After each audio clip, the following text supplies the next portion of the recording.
Hello everyone. Just a quick video today, I hope. In light of the fact that the new fireworks have been released in the snapshots, and mainly because Etho was playing around with them, and I wanted to play around with them too, I have a fireworks machine here for you guys today. So, and also you can tell that in the snapshot at least, I don't know what it is about these boxes, but yeah. I'm guessing that's because it's Christmas tomorrow.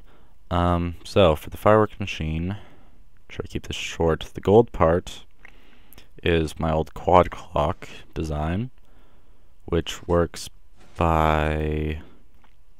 Okay, so there's a torch here, which goes up. There's 4 pistons here, which select which clock it's going to run on. This one is being pushed down. I'll explain why in a second. So that makes this clock go, goes along, goes down, goes back, hits the base of the torch, and that's the clock. So whichever one of these pistons is pushing down, that side is powered. So that's the gold.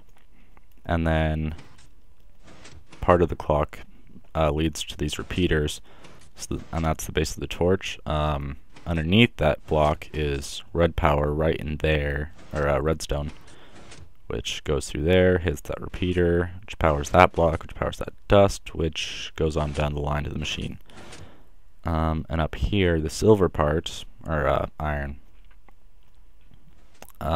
is the piston band, which I've used before, works decently well, for the quad clock as a speed up mechanism. So you have one side solid blocks, all the rest glass, and then you have these bars sticking out with redstone there and a torch, so that when the solid block is above this torch, it sends a pulse or a solid signal to here, which pushes down the piston, and that's what activates the clock. So when the band gets around to the next one, that one will get pushed down and that clock will go, and so on. The blue part is the clock for the piston band. So that's reasonably simple. That connect the pistons on the opposite corners using 2 different lines in order to keep them synced up. Got to keep the corners synced up and a decent time delay between them, so that's just done with a torch here to this one and a torch down there to that one, coming up to 2 separate lines. This one has a single repeater, this one has 2 full repeaters to separate their times.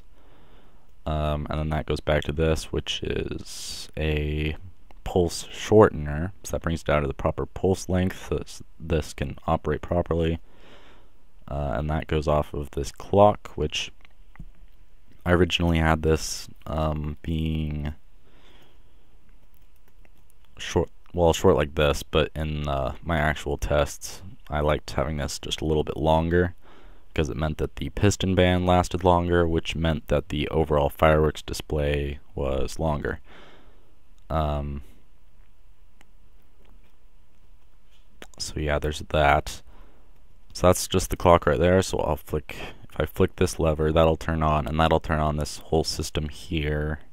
Well, it'll turn on the piston band, which will start up the timing system, so it'll cycle around. And now, when the solid blocks loop around all the way to here, it'll send a pulse down, which will push out this. There's supposed to be a block here, but I'll place that in a second. It'll push the block out of the way, and that cuts off the circuit, which stops the fireworks show. So basically, it goes around the piston band once, and once the piston band is done, the fireworks show ends. And this pulse from the clock also goes through a pulse shortener in order to get it to the proper length, because without that it kind of messes up the purpose of the quad clocks. That would take a little while to explain though. So for this, each unit is pretty simple. The way this whole setup works is there's a pulse shortener here with the button. Push this button a couple times. Actually, a lot of times, really. And what this does is you are randomly inputting signals into what is basically a giant clock, where if you look closely right now, even you can see that the repeaters all link up together. So they will eventually, you can see that they eventually loop back. So I'm just randomly inputting pulses. And that sets up a random signal there. And this is just to stop all the pulses if I so wish. But then I have to remember to put the torch back when I'm done. And then for each one there, we'll do it on this one. When the pulse hits, it'll turn off this torch, which will allow this to turn off, which turns this on and fires the firework. Now, the reason that this isn't firing, even though this is going, is because this is turned on, this torch here, and that torch is turned off by this. So the system on top is basically a permanent on-off system where all these torches are on, which means those ones are off, so none of the fireworks can fire. Now this line leads back to the quad clock. So whenever the quad clock, through there to the quad clock. So whenever the quad clock fires, it turns every single torch on, which means that whichever torch happens to get a pulse during that time will fire a firework. So the simplest way would be to demonstrate it. I'm just going to demonstrate it briefly, and then I'll let you guys actually sit back and watch the show that I've already recorded. So just as a demonstration, proof of concept, put that in and see if that gets a pulse during that time, then it will send up a firework. So as you can see, it's pretty random placement there. It just depends on which ones happen to get a pulse during that time. And so for now, I will skip to the fireworks show, so you guys can watch that if you so wish. Basically, the fireworks show will demonstrate the timing effect, where it'll start out pretty slow because of the slow clock. It'll only get a pulse every once in a while on that, and then it'll speed up to this clock, and then that clock, and then the small clock over there, which it goes like 35 clock, 25 clock, 16 clock, 5 clock, something like that. It's actually not that exactly because of the torches and the repeaters and stuff, but that's about what it is. So it shortens by about 10 ticks or whatever each clock, and that speeds it up by quite a bit. So there's a bit of a finale at the end, basically. It speeds up quite a bit at the end, and then it all shuts off after that's over. So I'll skip now.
And that's all that there was to it. So I'll go ahead and... Is this even going? No, it's not. Which means that, yeah, this wasn't even turning that when I was showing the proof of concept, but it was still working because the clock was still going. It just wasn't slowing down, or speeding up, rather. Now just to show this bit, I guess, before I end this, you see this will move off, and as that moves off, it will move onto that one. And they actually briefly overlap, which means that there's probably... I don't know, it doesn't bug it out at all, so yeah. Now this one's going, that's a slightly shorter clock, about 10 ticks, and they'll just keep going like that. So, yeah, thanks for watching. Merry Christmas for everybody who celebrates that, since that will be tomorrow. Tonight will be Christmas Eve. And happy holidays to whatever else you may celebrate. And I will see you guys again next time. Bye-bye.